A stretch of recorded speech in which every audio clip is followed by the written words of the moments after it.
जीवन सत्य की खोज दो मार्गों से हो सकती। एक पुरुष का मार्ग है आक्रमण का, हिंसा का, छीन झपट का। एक स्त्री का मार्ग है समर्पण का, प्रतिक्रमण का। विज्ञान पुरुष का मार्ग है, विज्ञान आक्रमण है। धर्म स्त्री का मार्ग है, धर्म नमन है। इसे बहुत ठीक से समझ लें। इसलिए पूरब के सभी शास्त्र परमात्मा को नमस्कार से शुरू होते। वो नमस्कार केवल औपचारिक नहीं है, वो केवल एक परंपरा और रीति नहीं। वो नमस्कार इंगित है कि मार्ग समर्पण का है, और जो विनम्र हैं केवल वे ही उपलब्ध हो सकेंगे, और जो आक्रामक हैं, अहंकार से भरे हैं, जो सत्य को भी छीन झपट करके पाना चाहते, जो सत्य के भी मालिक होने की आकांक्षा रखते, जो परमात्मा के द्वार पर एक सैनिक की भांति पहुंचे हैं विजय करने, वे हार जाएंगे। वे क्षुद्र को भला छीन झपट लें, विराट उनका न हो सकेगा। वे व्यर्थ को भला लूट के घर ले आए, लेकिन जो सार्थक है वो उनकी लूट का हिस्सा न बनेगा। इसलिए विज्ञान व्यर्थ को खोज लेता है, सार्थक चूक जाता है। मिट्टी, पत्थर, पदार्थ के संबंध में जानकारी मिल जाती, लेकिन आत्मा और परमात्मा की जानकारी छूट जाती। ऐसे ही जैसे तुम राह चलती एक स्त्री पर हमला कर दो, बलात्कार हो जाएगा। स्त्री का शरीर भी तुम कब्जा कर लोगे, लेकिन उसकी आत्मा तुम्हें न मिल सकेगी, उसका प्रेम तुम न पा सकोगे। तो जो लोग आक्रमण की तरह जाते हैं परमात्मा की तरह, वे बलात्कारी। वे परमात्मा के शरीर पर भला कब्जा कर लें, इस प्रकृति पर जो दिखाई पड़ती है, जो दृश्य है, उसकी चीरफाड़ कर लें, विश्लेषण कर लें, उसके कुछ राज खोज लें, लेकिन उनकी खोज वैसी ही क्षुद्र होगी जैसे किसी पुरुष ने किसी स्त्री पर हमला किया हो और बलात्कार किया हो। स्त्री का शरीर तो उपलब्ध हो जाए, लेकिन उपलब्धि दो कौड़ी की है, क्योंकि उसकी आत्मा को तुम छू भी न पाओगे। और अगर उसकी आत्मा को न छुआ तो उसके भीतर जो प्रेम की संभावना थी, वो जो छिपा था बीज प्रेम का, वो कभी अंकुरित न होगा। उसकी प्रेम की वर्षा तुम्हें न मिल सकेगी। विज्ञान बलात्कार है, वो प्रकृति पर हमला है। जैसे कि प्रकृति कोई शत्रु हो, जैसे कि उसे जीतना है, पराजित करना है। इसलिए विज्ञान तोड़फोड़ में भरोसा करता है, विश्लेषण तोड़फोड़ है, काटपीट में भरोसा करता है। अगर वैज्ञानिक से पूछो कि फूल सुंदर है तो तोड़ेगा फूल को, काटेगा, जांच पड़ताल करेगा, लेकिन उसे पता नहीं तोड़ने में ही सौंदर्य खो जाता।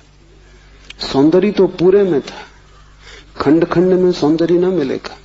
हाँ, रासायनिक तत्व मिल जाएंगे।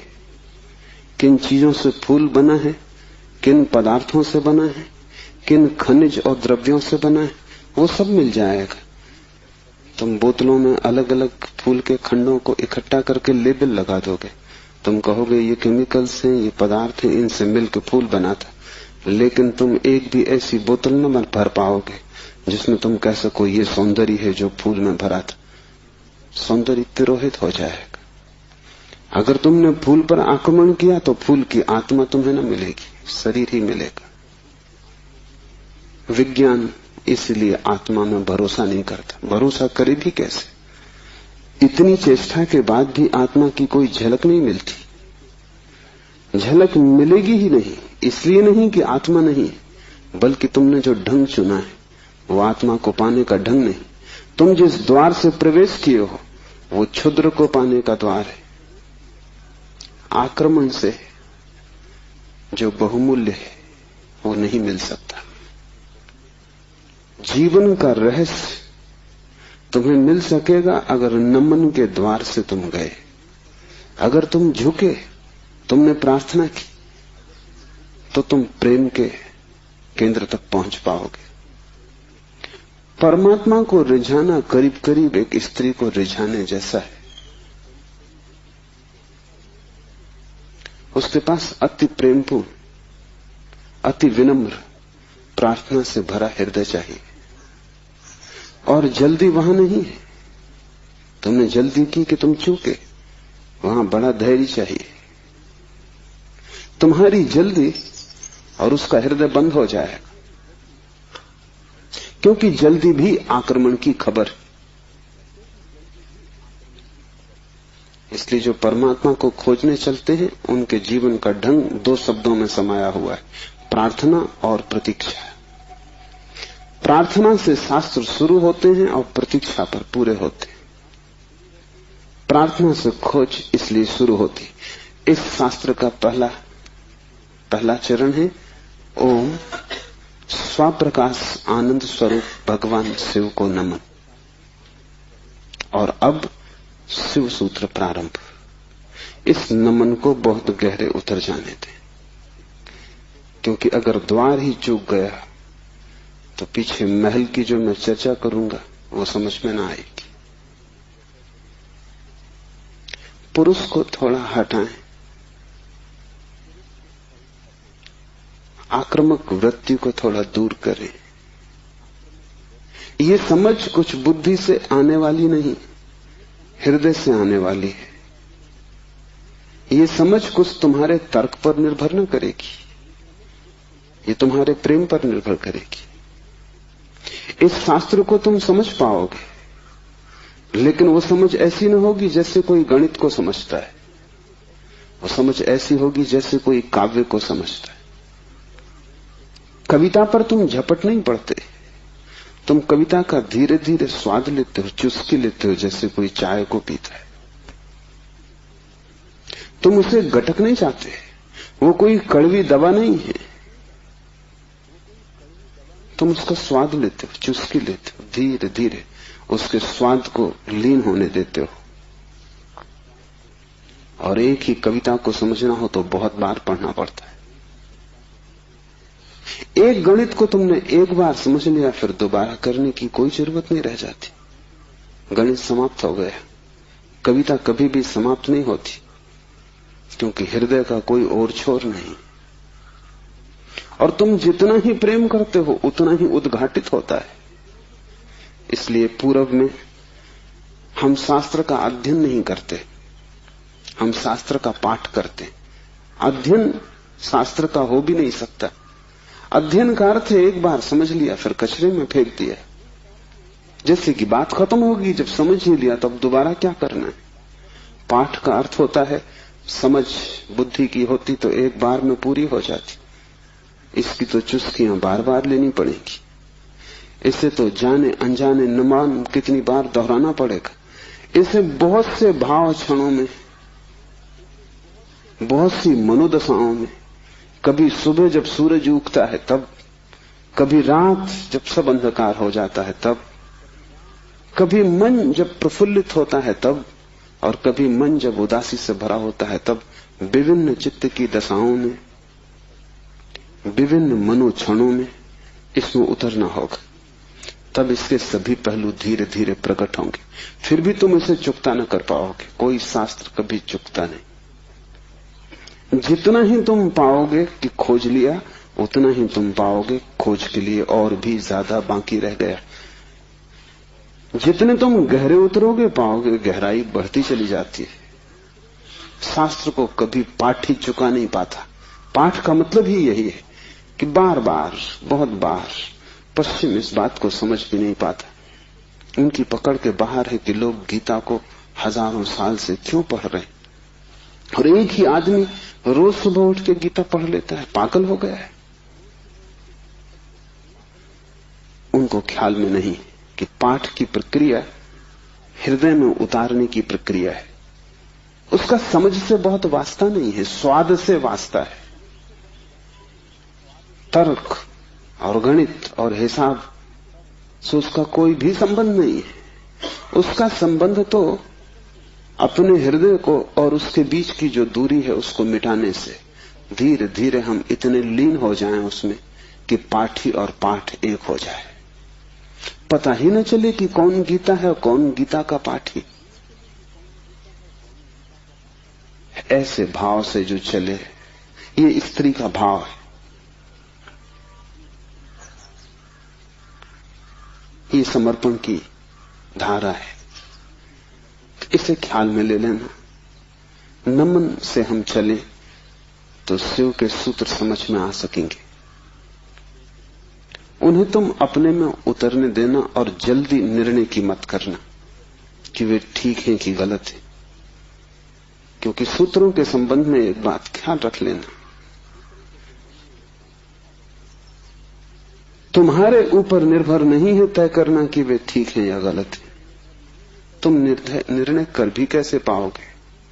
जो अंधेरे में खड़ा है वो प्रकाश के संबंध में क्या निर्णय करेगा? और जिसने कभी स्वास्थ्य नहीं जाना, जो रोग की सैया से ही बंधा रहा है, उसे स्वास्थ्य की परिभाषा कैसे समझ में आएगी?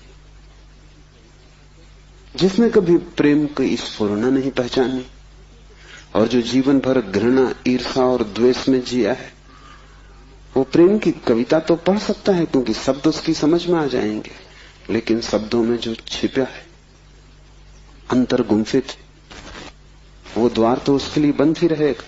इसलिए तुम निर्णय मत करना कि क्या ठीक क्या गलत। तुम सिर्फ पीना, समझना भी नहीं कहता हूं, तुम सिर्फ पीना, तुम सिर्फ स्वाद में उतरना। और अगर वो स्वाद तुम्हारे भीतर रहस्य के लोग खोलने लगे और वो स्वाद अगर तुम्हारे भीतर नई सुगंध को जन्म दे दे और तुम पाओ कि क्षण भर को भी सही तुम्हारे दुर्गंध का व्यक्तित्व विलीन हो गया है, तुम्हारे भीतर कोई फूल खिला है और तुम सुगंधित हुए हो, क्षण भर को भी तुम पाओ कि तुम अंधकार नहीं हो, कोई दिया जल गया है, एक झलक मिली जैसे अंधेरे में बिजली कौंध गई हो, उसी से समझ आएगी। तुम्हारे समझने से नहीं, तुम्हारे अनुभव की झलक से समझ आएगी। इसलिए तुम विनम्र रहना। दूसरी बात, सूत्र का अर्थ होता है संक्षिप्त से संक्षिप्त, सारभूत, टेलीग्राफिक। वहां एक एक शब्द अत्यंत घना है। विस्तार नहीं होता सूत्र में, घनत्व होता है। लंबा नहीं होता सूत्र, बड़ा छोटा होता है, जैसे छोटा सा बीज होता है, उसमें सारा वृक्ष समाया होता है। जैसे बीज है ऐसा सूत्र है।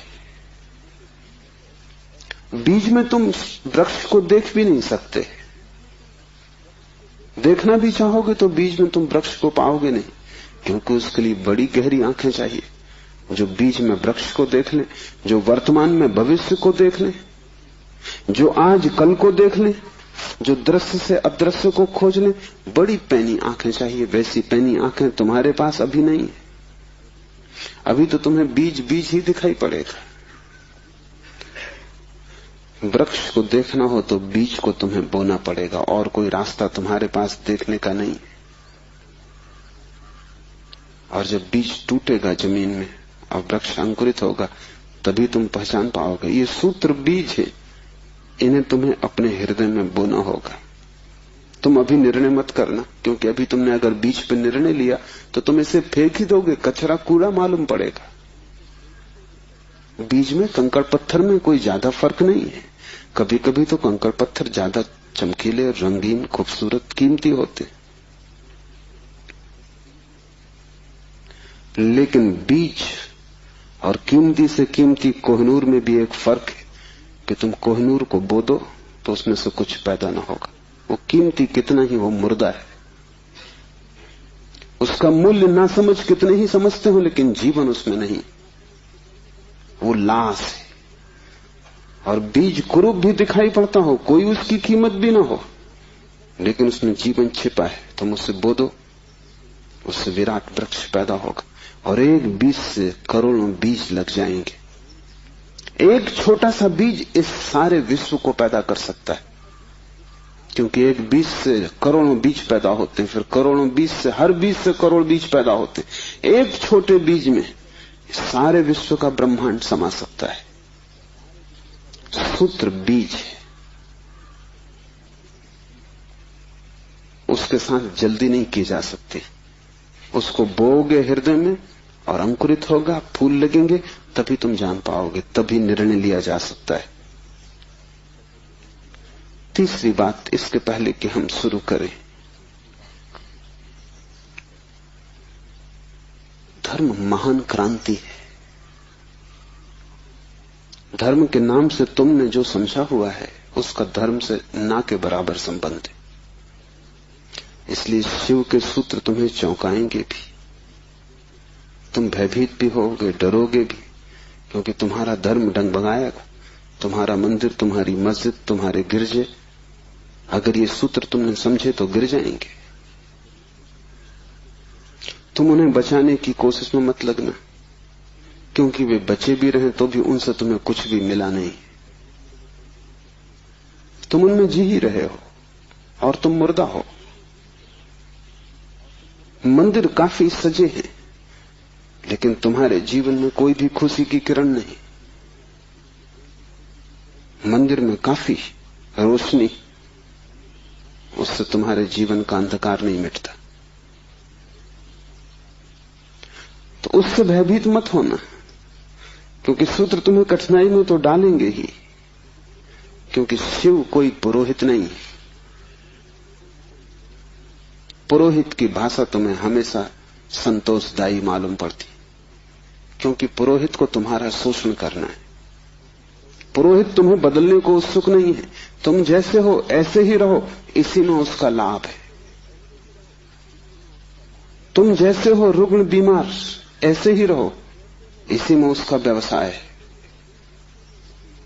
मैंने सुना है एक डॉक्टर ने अपने लड़के को पढ़ाया, पढ़ लिख के घर आया, पिता ने कभी छुट्टी भी न ली थी, तो उसने कहा कि अब तू मेरी कारोबार को संभाल और मैं 3 महीने विश्राम कर लूं। जीवन भर सिर्फ मैंने कमाया है, कभी विश्राम नहीं लिया। वो विश्व की यात्रा पर निकल गया। 3 महीने बाद लौटा तो उसने अपने लड़के से पूछा कि सब ठीक चल रहा है। उसके लड़के ने कहा कि बिल्कुल ठीक चल रहा है। आप हैरान होंगे कि जिन मरीजों को आप जीवन भर में ठीक न कर पाए, उनको मैंने 3 महीने में ठीक कर दिया। पिता ने सिर ठोक लिया। उसने कहा, मूढ़, वही हमारा व्यवसाय थे। क्या मैं उनको ठीक नहीं कर सकता था? तेरी पढ़ाई कहां से आती थी?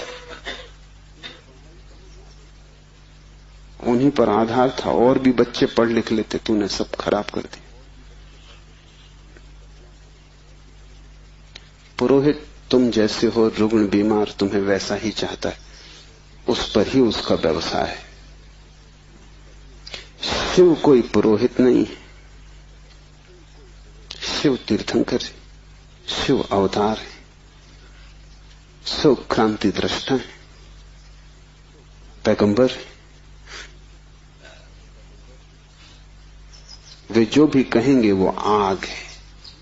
अगर तुम जलने को तैयार हो तो ही उनके पास आना। अगर तुम मिटने को तैयार हो तो ही उनके निमंत्रण को स्वीकार करना, क्योंकि तुम मिटोगे तो ही नए का जन्म होगा। तुम्हारी राख पर ही नए जीवन की शुरुआत। इन बातों को ख्याल में रख के एक सूत्र को समझने की कोशिश करें। पहला सूत्र है चैतन्य आत्मा। चैतन्य आत्मा है।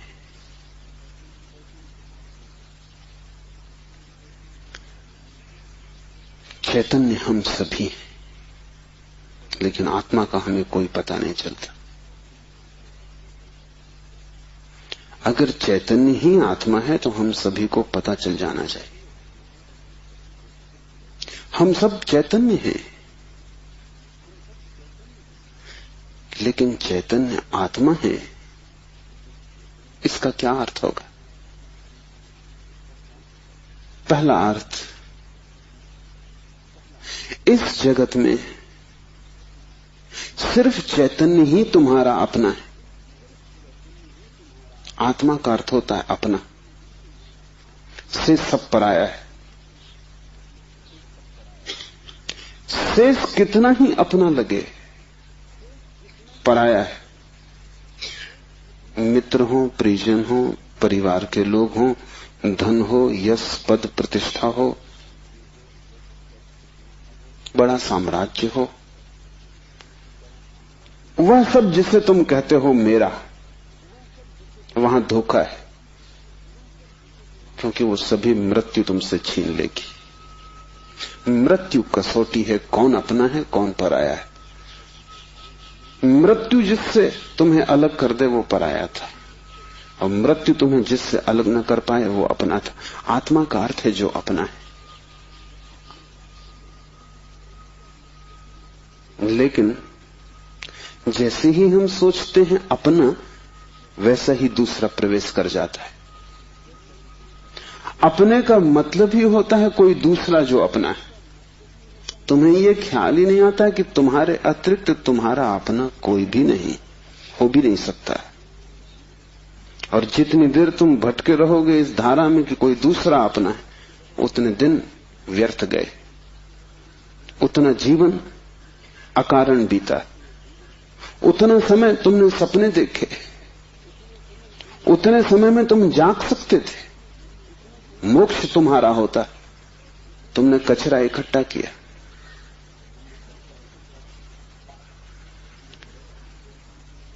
सिर्फ तुम ही तुम्हारे हो, ये पहला सूत्र। मेरे अतिरिक्त मेरा कोई भी नहीं,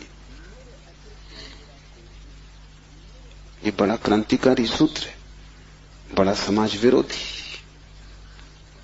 क्योंकि समाज जीता इसी आधार पर है कि दूसरे अपने हैं, जाति के लोग अपने हैं, देश के लोग अपने हैं। मेरा देश, मेरी जाति, मेरा धर्म, मेरा परिवार, मेरे का सारा खेल है। समाज जीता है मेरी की धारणा पर। इसलिए धर्म समाज विरोधी तत्व है। धर्म समाज से छुटकारा है, दूसरे से छुटकारा है। और धर्म कहता है कि तुम्हारे अतिरिक्त तुम्हारा और कोई भी नहीं। ऊपर से देखने पर बड़ा स्वार्थी वचन मालूम पड़ेगा, क्योंकि ये बात हुई कि बस हम ही अपने हैं, तो तत्क्षण हमें लगता है ये तो स्वार्थ की बात है। ये स्वार्थ की बात नहीं।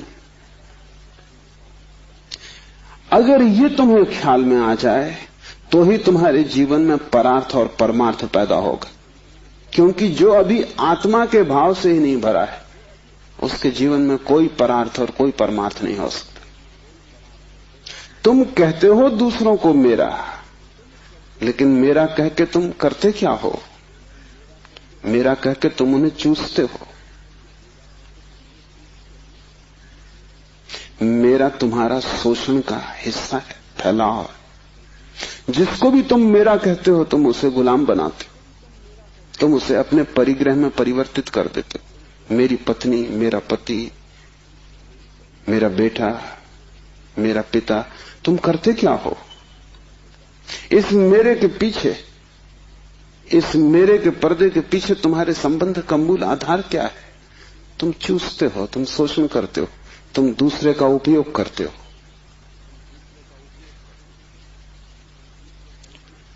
इस दूसरे के उपयोग को तुम सोचते हो परार्थ, तो तुम भ्रांति में हो। एक सम्राट बूढ़ा हुआ,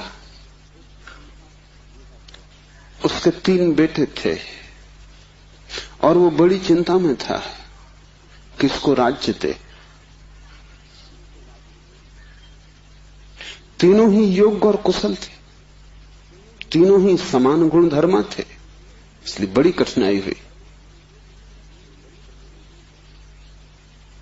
उसने एक दिन तीनों बेटों को बुलाया और कहा कि पिछले पूरे वर्ष में तुमने जो भी कृत्य महानतम किया हो, एक कृत्य जो पूरे वर्ष में महानतम हो, वो तुम मुझे कहो। बड़े बेटे ने कहा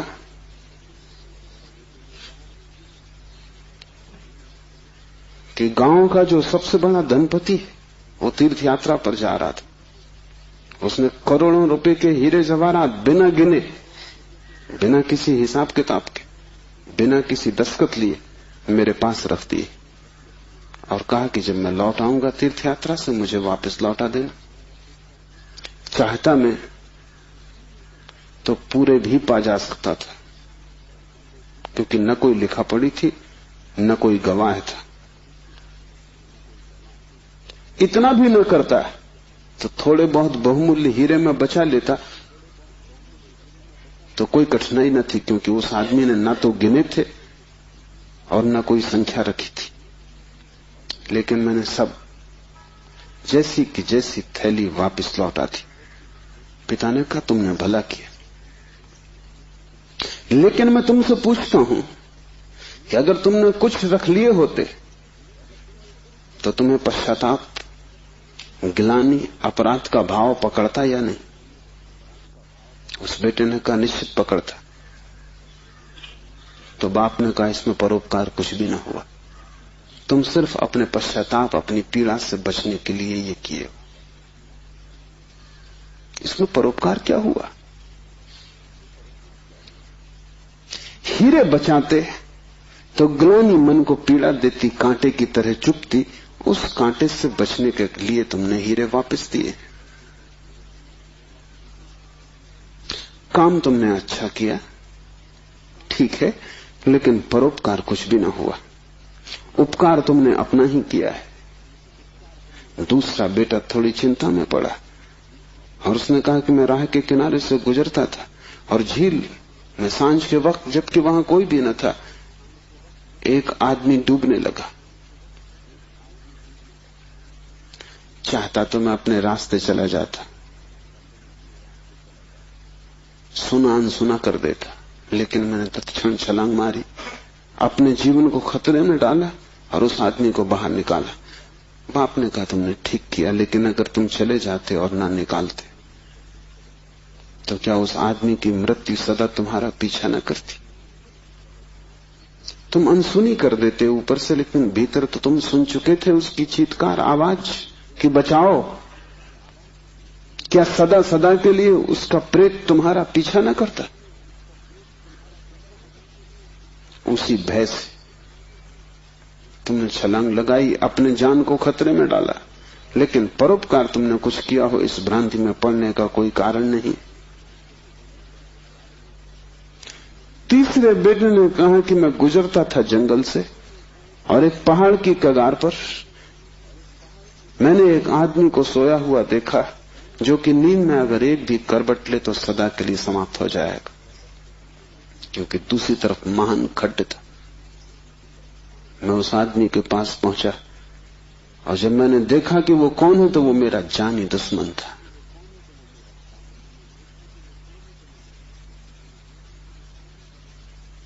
मैं चुपचाप अपने रास्ते पे जा सकता था।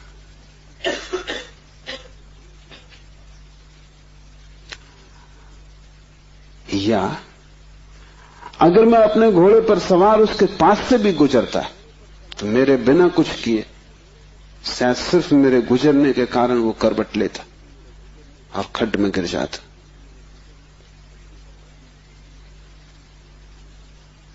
लेकिन मैं आहिस्ते से जमीन पर सरकता हुआ उसके पास पहुंचा कि कहीं मेरी आहट में वो गिर न जाए।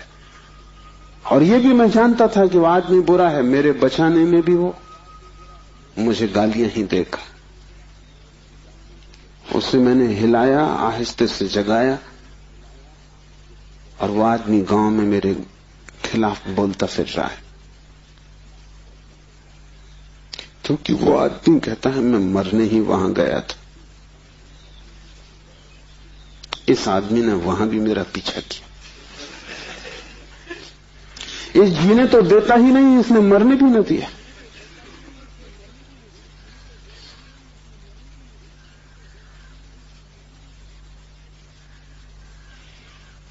पिता ने कहा, तुम 2 से बेहतर हो, लेकिन परोपकार ये भी नहीं। क्यों? क्योंकि तुम अहंकार से फूले नहीं समा रहे हो कि तुमने कुछ बड़ा कार्य कर दिया। बोलते हो तो तुम्हारी आंखों की चमक और हो जाती, कहते हो तो तुम्हारा सीना फूल जाता है। और जिस कृत्य से अहंकार निर्मित होता हो वो परोपकार न रहा।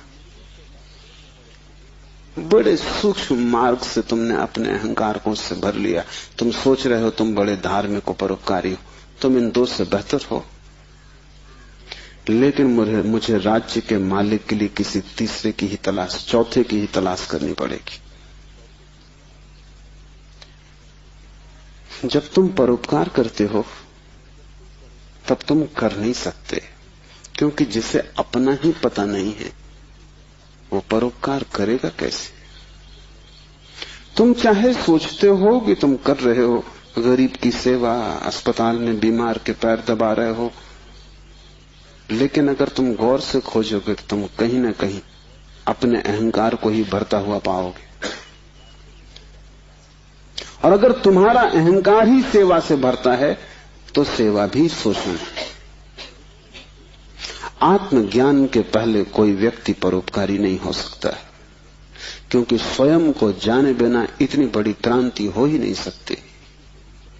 मैंने सुना है कि मुल्ला नसरुद्दीन की पत्नी उससे झगड़ रही और कह रही थी कि मामला क्या है, एक दफा साफ हो जाना चाहिए।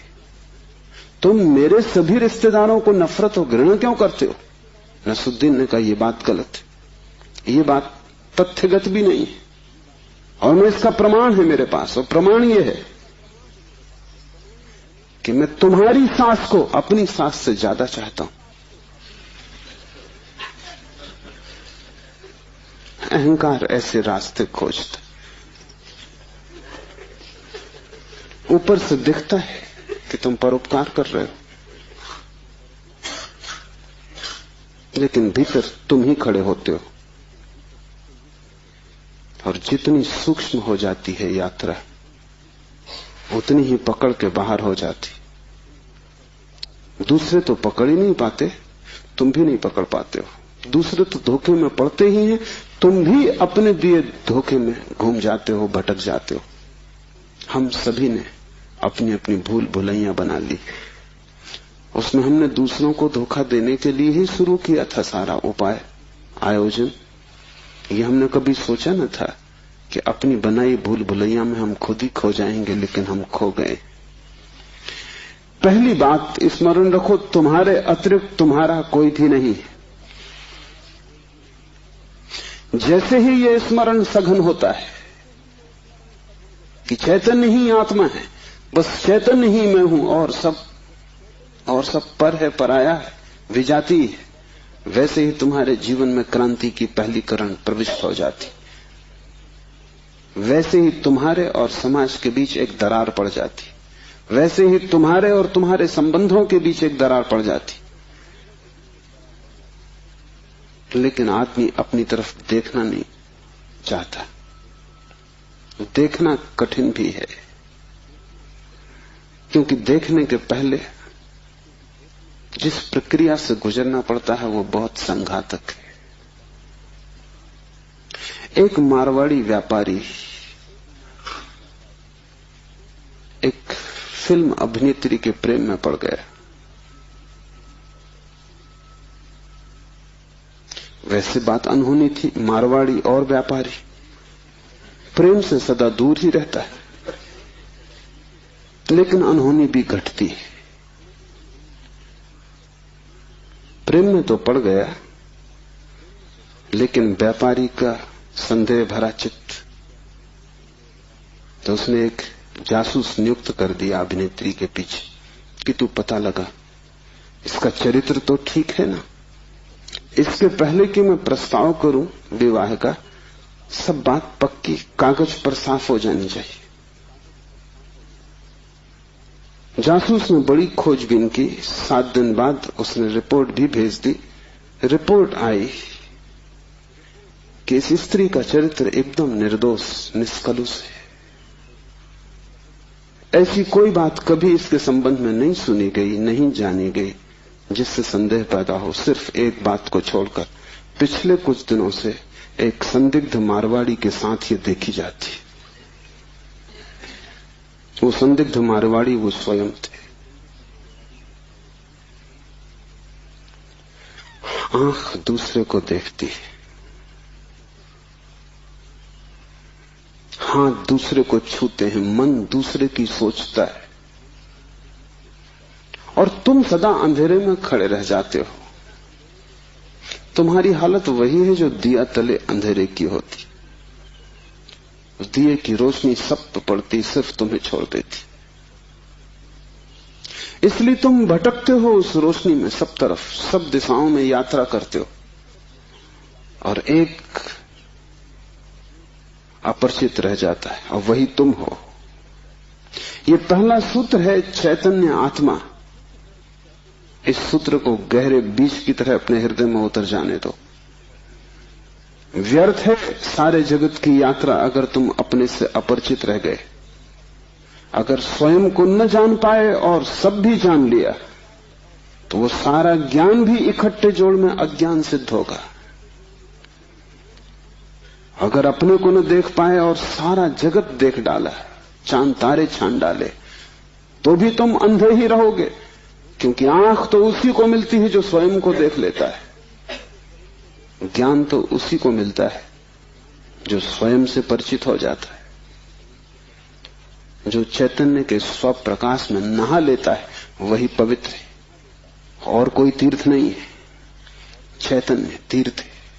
चैतन्य तुम्हारा स्वभाव है, उससे तुम क्षण भर को भी पार नहीं गए हो, लेकिन दिया तले अंधेरा है। तुम उससे दूर जा भी नहीं सकते, चाहो तो भी, लेकिन भ्रम पैदा हो सकता है कि तुम बहुत दूर चले गए हो।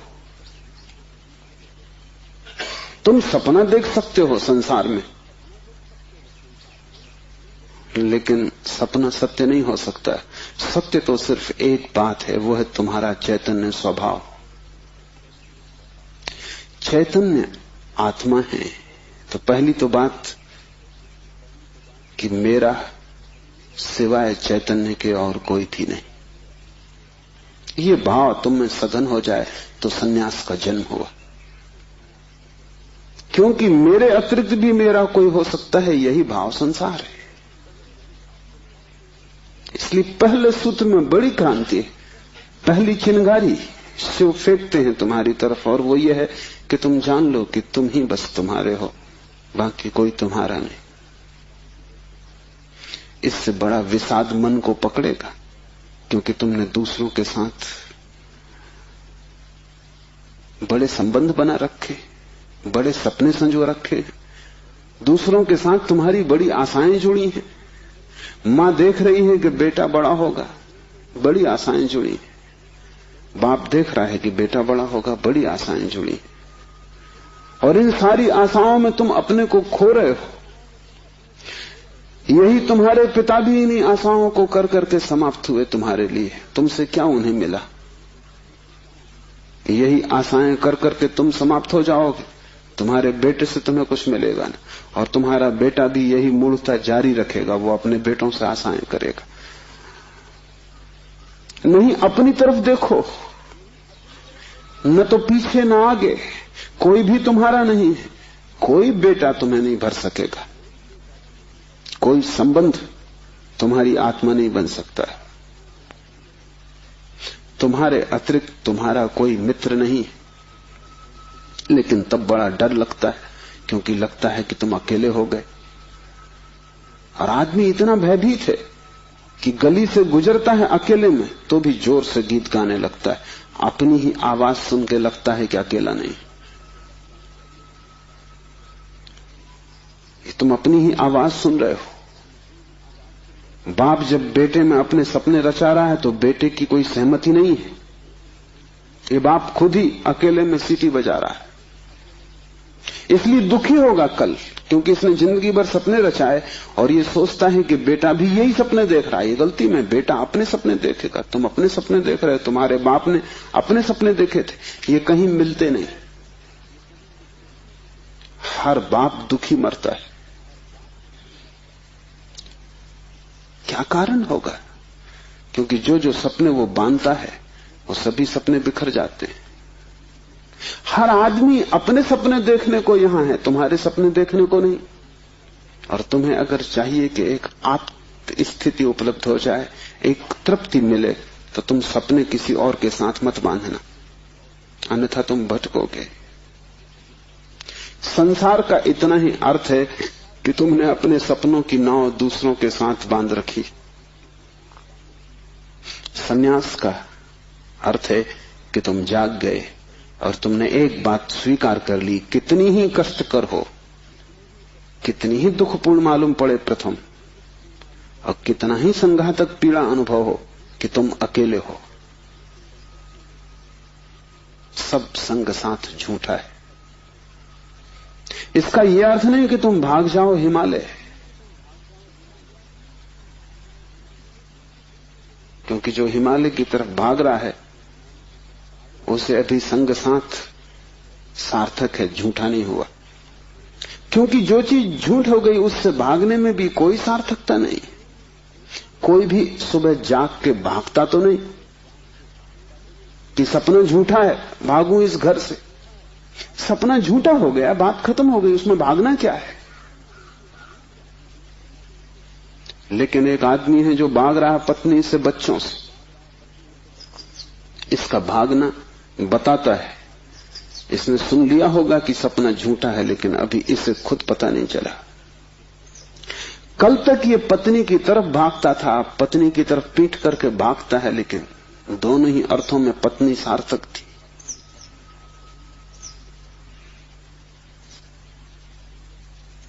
एक जैन संत हुए, गणेश वर्णी। वर्षों पहले उन्होंने पत्नी त्याग दी। साधु पुरुष थे। कोई 20 वर्ष त्याग के बाद काशी में थे, तब खबर आई कि पत्नी मर गई। उनके मुंह से जो वचन निकला वो याद रख लेने जैसा है। उन्होंने कहा, चलो झंझट मिटी। उनके भक्तों ने इस वचन का अर्थ लिया कि बड़ी वीतरागता है, थोड़ा सोचो तो साफ हो जाएगा कि वीतरागता बिल्कुल नहीं। क्योंकि जिस पत्नी को 20 साल पहले छोड़ दिया उसकी झंझट अभी कायम थी, तो ही मिट सकती है। गणित बिल्कुल सीधा और साफ है। ये पत्नी जो 20 साल पहले छोड़ दी, किसी न किसी तरह छाया की तरह पीछे चल रही होगी, ये मन में कहीं सवार होगी। इसका उपद्रव कायम था। 20 साल भी इसके उपद्रव को मिटा नहीं पाए थे छोड़ने के बाद। ये मन सतत सोचता रहा होगा, पक्ष में विपक्ष में। पत्नी के मरने पर यह वचन कि चलो झंझट मिटी, पत्नी के संबंध में कुछ भी नहीं बताते, सिर्फ पति के संबंध में बताते कि यह आदमी भाग तो गया छोड़कर, लेकिन छोड़ ना पाया।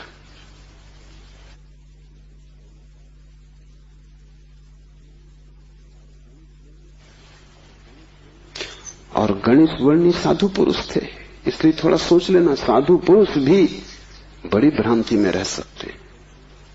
उनके चरित्र में, आचरण में कोई भूल चूक न थी। वे मर्यादा के पुरुष थे, ठीक ठीक नियम से चलते थे। वहां कोई जरा भी दरार नहीं पा सकता, जरा त्रुटि नहीं पा सकता। सब आचरण ठीक था, साधुता पूरी थी। फिर भी भीतर कोई बात चूक गई। हिमालय पहुंच गए, झंझट सांस चली गई।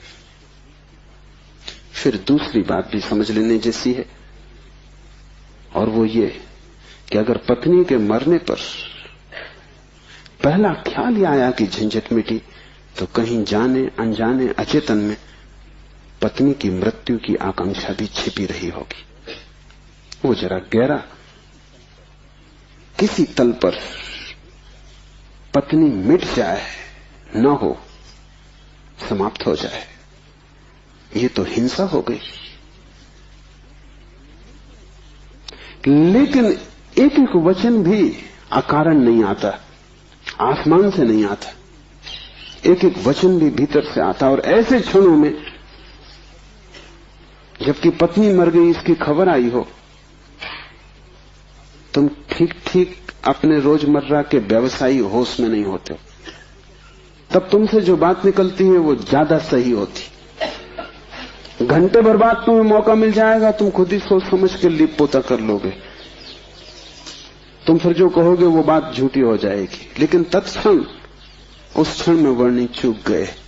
वो जो 20 साल से उन्होंने चारों तरफ साधुता का व्यवस्था कर रखी थी, उस क्षण में भूल गए। जब वर्णी को ऐसा घट सकता है तो तुम्हें तो सहज ही घट सकता है। भागने से कुछ भी ना होगा, भागकर कोई भी कभी भाग नहीं पाया। लेकिन भक्त इसको न देख पाएंगे। उन्होंने तो वर्णी की कथा में इसको बड़े बहुमूल्य वचन की तरह संग्रहित किया है, ये सोच के कि देखो आदमी कैसा वितराग है। तुम्हें पता भी नहीं हो सकता कि वितरागता क्या है। तुम राग में जीते हो, तुम्हें विराग समझ में आता है, तुमसे जो विपरीत है वो समझ में आता है। तुम जानते हो कि तुम पत्नी को छोड़ के नहीं जा सकते, और ये आदमी छोड़ के चला गया, ये आदमी तुमसे बड़ा है। ये तुमसे विपरीत है, लेकिन तुमसे भिन्न नहीं। तुम पैर के बल खड़े हो, यह आदमी सिर के बल खड़ा है, लेकिन तुम्हारे मन में और इसके मन में रत्ती भर भी फर्क नहीं। खोज के देखो, तुम सभी सोचते हो कि पत्नी झंझट। तुम एक आध ऐसा पति पा सकते हो जो कहे पत्नी झंझट नहीं। पत्नी के सामने मत पूछना, एकांत में अकेले। मुल्ला नसरुद्दीन ने मुझे कहा है कि मैं भी कभी सुखी था, लेकिन ये मुझे पता ही तब चला जब मैंने विवाह कर लिया, और तब फिर बहुत देर हो चुकी थी। मैं भी कभी सुखी था, ये पता मुझे तब चला जब मैंने विवाह कर लिया, लेकिन तब तक तो बहुत देर हो चुकी थी, सुख हाथ से जा चुका था।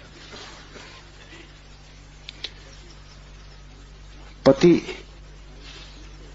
को गहराई में पूछो तो ऐसा पति खोजना कठिन है जिसने कई बार पत्नी की हत्या करने का विचार न किया हो, सपने न देखे हो कि मार डाला पत्नी को। सुबह उठ के वो भी कहेगा कैसा बेहुदा सपना, लेकिन अचेतन आकांक्षा है। जिससे झंझट पैदा होती है उसे मिटा देने का मन सीधा तर्क है, लेकिन झंझट दूसरे से कभी पैदा होती ही नहीं।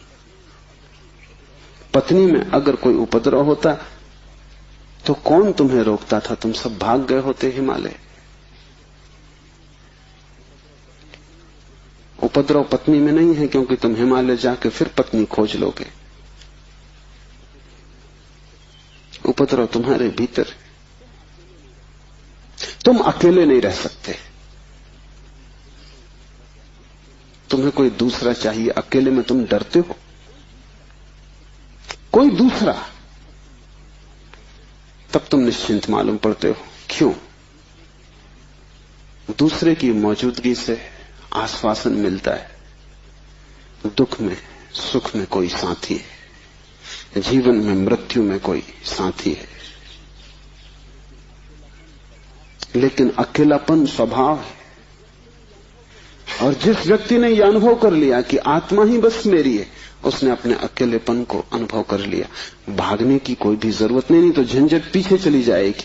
तुम जहां हो वहीं रहना, रत्ती भर भी बाहर कोई फर्क करने की आवश्यकता नहीं है, लेकिन भीतर तुम अकेले हो जाना। भीतर तुम कैवल्य को अनुभव करना कि मैं अकेला हूं, कोई संगी साथी नहीं। और ये तुम दोहराना मत, क्योंकि दोहराने की कोई जरूरत नहीं कि रोज सुबह बैठ के तुम दोहराओ कि मैं अकेला हूं, कोई संगी साथी नहीं। इससे कुछ भी ना होगा। ये दोहराना तो सिर्फ यही बताएगा कि तुम्हें अभी ख्याल नहीं हुआ। इसे समझना, ये तथ्य है कि तुम अकेले हो। समझने में अड़चन है, वही तपश्चर्या है। तप का अर्थ नहीं है कि तुम धूप में खड़े हो जाओ। आदमी को छोड़ के सभी पशु पक्षी धूप में खड़े, उनमें से कोई भी मोक्ष नहीं चला जा रहा है। और तप का अर्थ ये नहीं है कि तुम भूखे खड़े हो जाओ, अनशन कर लो, उपवास कर दो, क्योंकि आधी दुनिया वैसे ही भूखी मर रही है। कोई उपवास करके मोक्ष नहीं पहुंच जाता है। शरीर को गला दो, जला दो, उससे कुछ हल नहीं है। वो सिर्फ आत्महिंसा है और महानतम पाप है। और सिर्फ मूढ़ उस पाप में उतरते हैं। जिन्हें थोड़ा भी बोध है वो ऐसी नासमझियां ना करेंगे। दूसरे को भूखा मारना अगर गलत है तो खुद को भूखा मारना सही कैसे हो सकता है? दूसरे को सताना अगर हिंसा है तो खुद को सताना अहिंसा कैसे हो सकती है? सताने में हिंसा है, किसको तुम सताते हो इससे क्या फर्क पड़ता है?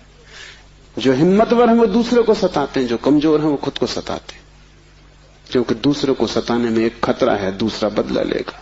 खुद को सताने में वो खतरा भी नहीं है, कौन बदला लेगा? कमजोर अपने को सताते हैं। तुमने कभी ख्याल किया, अगर पुरुष नाराज हो जाए तो वो पत्नी को पीटता, अगर पत्नी नाराज हो वो खुद को पीटती। ये जो पत्नी है ये साधुओं का प्रतीक है। कमजोर अपने को पीट लेता, क्या करे?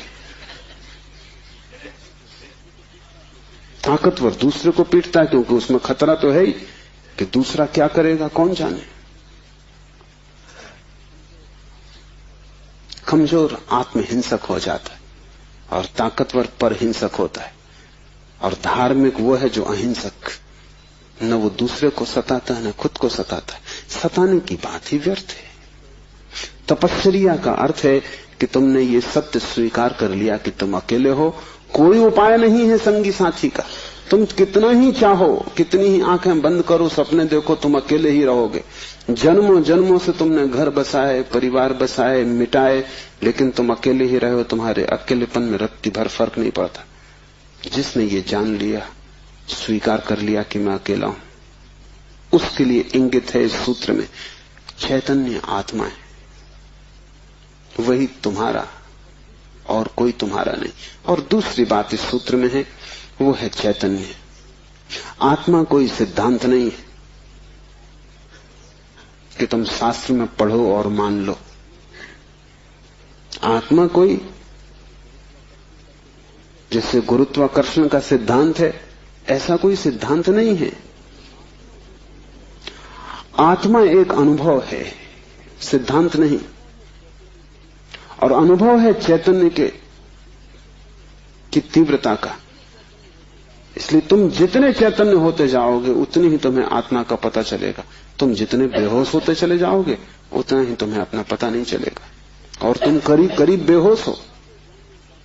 जो आत्मा को जानना चाहता है उसे किसी दर्शन शास्त्र की जरूरत नहीं है, उसे चैतन्य को जगाने की प्रक्रिया चाहिए, उसे विधि चाहिए जिससे वो ज्यादा चेतन हो जाए। जैसे कि आग को तुम उकसाते हो, राख जम जाती, तुम उकसा देते हो, राख झड़ जाती, अंगारे झलकने लगते। ऐसी तुम्हें कोई प्रक्रिया चाहिए जिससे तुम्हारी राख झड़े और अंगारा चमके, क्योंकि उसी चमक में तुम पहचानोगे कि तुम चैतन्य हो। और जितने तुम चैतन्य हो उतने ही तुम आत्मवान हो। जिस दिन तुम पाओगे कि मैं परम चैतन्य हूं, उस दिन तुम परमात्मा हो। तुम्हारी चेतना की मात्रा ही तुम्हारी आत्मा की मात्रा होगी। लेकिन अभी तुम करीब करीब बेहोश हो, अभी करीब करीब तुम जैसे शराब पिए हो। अभी तुम चल रहे हो, उठ रहे हो, काम कर रहे हो, लेकिन जैसे नींद में। होश तुम्हें नहीं है। कभी तुमने ख्याल किया, किताब पढ़ते वक्त तुम पूरा पेज पढ़ जाते हो, तब तुम्हें ख्याल आता है, अरे मैं पूरा पेज पढ़ भी गया और एक शब्द याद नहीं। तुमने कैसे पढ़ा होगा पूरा पेज? तुम पढ़ सकते हो सोए सोए, मन कहीं और रहा होगा, तुम पढ़ गए, तब तुम्हें होश पता चला कि ये तो पूरा पेज व्यर्थ गया। तुम कई बार रास्ते से चलते हो, तुम पूरा रास्ता चल जाते हो, तब तुम्हें ख्याल आता है कि तुम चल रहे हो। तुम काम करते हो और तुम्हें पता नहीं चलता कि तुम कर रहे हो। तुम बेहोशी में जी रहे हो और चैतन्य आत्मा है, और तुम पूछते हो क्या आत्मा है? तुम चाहते हो कोई प्रमाण दे, तुम चाहते हो कोई सिद्ध करे, कोई तर्क से तुम्हें समझा दे तो तुम भी मान लो, नहीं तो तुम नास्तिक हो जाओगे। नास्तिकता बेहोशी का सहज परिणाम है, आस्तिकता होश का फल। जितना तुम्हारा होश बढ़ेगा तो जरूरत नहीं है कि तुम मानो कि आत्मा है, क्योंकि कई ना समझ मान रहे हैं, उससे कुछ हल नहीं होता। इस मुल्क में तो सभी मानते हैं कि आत्मा है, लेकिन इससे क्या फर्क पड़ता है? तुम्हारे जीवन में कोई क्रांति इससे आती नहीं। शायद तुम इसलिए मान लेते हो कि हजारों साल से दोहराया जा रहा है। सुनते सुनते तुम्हारे कान पक गए, सुनते सुनते तुम भूल ही गए हो कि संबंध में सोचना भी है।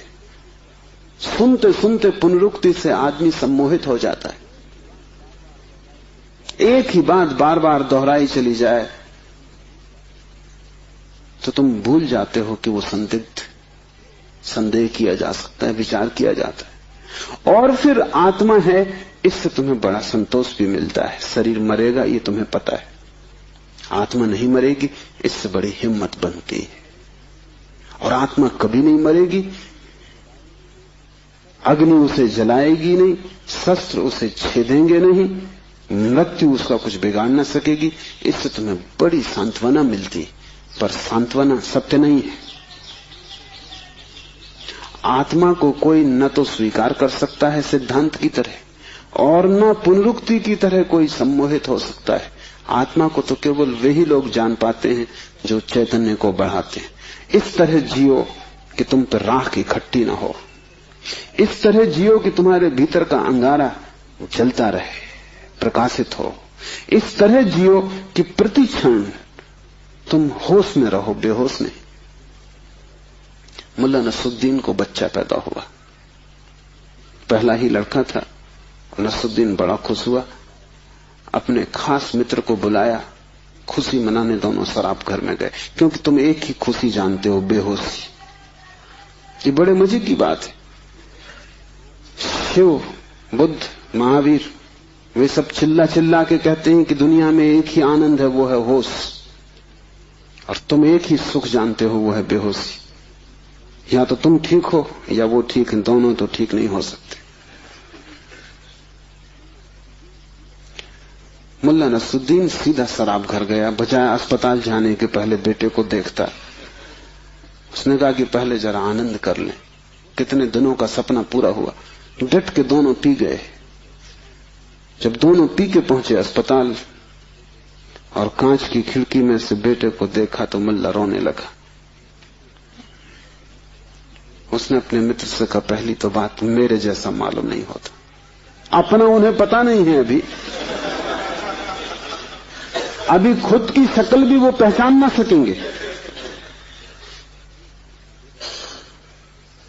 लेकिन मेरा जैसा नहीं मालूम होता। और दूसरी बात, बड़ा छोटा दिखाई पड़ता है।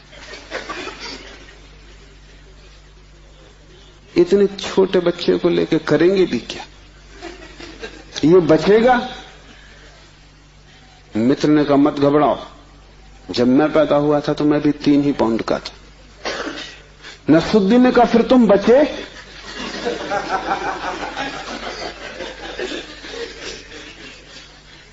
मित्र सोचने लगा, क्योंकि वो भी बेहोशी में था। उसने कहा, पक्का नहीं कह सकता।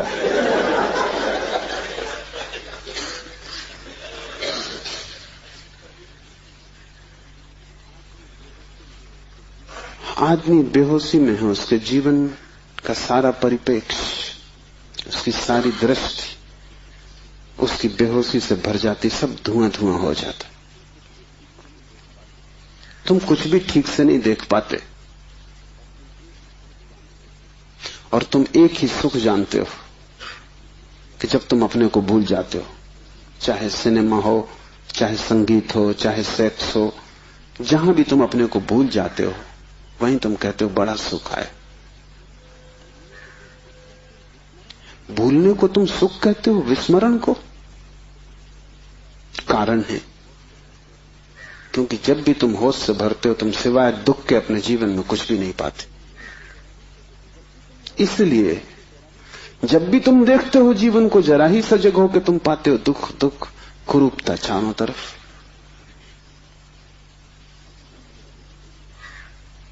एक मेरे मित्र अविवाहित ही रह गए, उनसे मैंने पूछा कि क्या हुआ, कैसे चूक गए? तो उन्होंने कहा कि बड़ी अड़चन आई। जिस स्त्री को मैं प्रेम करता था, जब मैं शराब पी लेता तब वो मुझे सुंदर मालूम पड़ती, तब मैं शादी करने को राजी, लेकिन तब वो राजी नहीं। और जब मैं होश में होता तब मैं राजी नहीं, तब वो राजी होती थी। इसलिए चूक गए, कोई उपाय न हुआ, मेल न हो सका। तुम जब भी आंख खोल कर देखोगे सब तरफ कुरूपता और दुख पाओगे। जब तुम बेहोश होते हो तब सब ठीक लगता है। इसलिए तुम्हें तकलीफ मालूम पड़ती, चैतन्य आत्मा असंभव। इसलिए दुख से गुजरना होगा। उसको ही तपश्चर्या कहा है। जब कोई व्यक्ति जागना शुरू करता है तो पहले तो उसे दुख में से ही गुजरना होगा, क्योंकि तुमने जन्मों जन्मों तक दुख अपने चारों तरफ निर्मित किए हैं। कौन उनसे गुजरेगा तुम अगर न गुजरे तो? इसको हमने कर्म कहा है।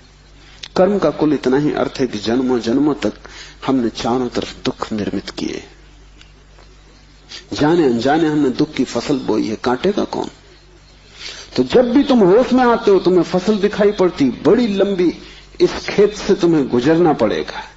डर के मारे तुम वहीं बैठ जाते हो, फिर आंख बंद करके शराब पी लेते हो कि ये तो बहुत झंझट का काम है। लेकिन जितनी तुम शराब पीते हो उतनी ये फसल बढ़ती जाती। हर जन्म तुम्हारे कर्म की श्रृंखला में कुछ और जोड़ जाता है, घटाता नहीं। तुम और भी गर्त में उतर जाते हो, नरक और करीब आ जाता है। होश से भरोगे तो पहला तो घटना ये घटने ही वाली है कि तुम्हारे जीवन में चारों तरफ दुख दिखाई पड़ेगा, नरक, क्योंकि तुमने वो निर्मित किया है। और अगर तुमने हिम्मत रखी, साहस रखा और तुम उस दुख से गुजर गए, तो जिस दुख से तुम सचेतन रूप से गुजर जाओगे वो फसल कट गई। उन दुखों से तुम्हें न गुजरना पड़ेगा फिर। और अगर एक बार तुम सारी दुख की श्रृंखला से गुजर जाओ, कर्म की श्रृंखला से, क्योंकि वो तुम्हारी आत्मा के चारों तरफ बंधी हुई जंजीरें, अगर तुम उन सब से गुजर जाओ और होश न खो और हिम्मत जारी रखो कि कोई फिक्र नहीं, जितना दुख मैंने पैदा किया है मैं गुजरूंगा, मैं अंत तक जाऊंगा। मैं उस प्रथम घड़ी तक जाना चाहता हूं जब मैं निर्दोष था और दुख की यात्रा शुरू न हुई थी, जब मेरी आत्मा परम पवित्र थी और मैंने कुछ भी संग्रह न किया था दुख का। मैं उस समय तक प्रवेश करूंगा ही, चाहे कुछ भी परिणाम हो, कितना ही दुख, कितनी ही पीड़ा। अगर तुमने इतना साहस रखा तो आज नहीं कल दुख से पार होकर तुम उस जगह पहुंच जाओगे जहां शिव का सूत्र तुम्हें समझ में आएगा, चैतन्य आत्मा है। और एक बार तुम अपने भीतर के चैतन्य में प्रतिष्ठित हो जाओ, फिर तुमसे कोई दुख पैदा नहीं होता, क्योंकि बेहोश आदमी अपने चारों तरफ दुख पैदा करता है। तुमने देखा शराबी को चलते हुए रास्ते पर वो कैसा डगमगाता है? ऐसी तुम्हारी जिंदगी है। कहीं पैर रखते हो कहीं पड़ता है, कहीं जाना चाहते हो कहीं पहुंच जाते हो, कुछ करना चाहा था कुछ और ही हो जाता है, कुछ कहने निकले थे कुछ और ही कह के घर लौट आते हो। इसे तुम रोज देख रहे हो, फिर भी तुम समझ नहीं पाते कि क्यों हो रहा है। तुम गए थे किसी से क्षमा मांगने और झगड़ा करके वापस आ गए। होश में हो तुम बात प्रेम की कर रहे थे, दुश्मनी हो गई।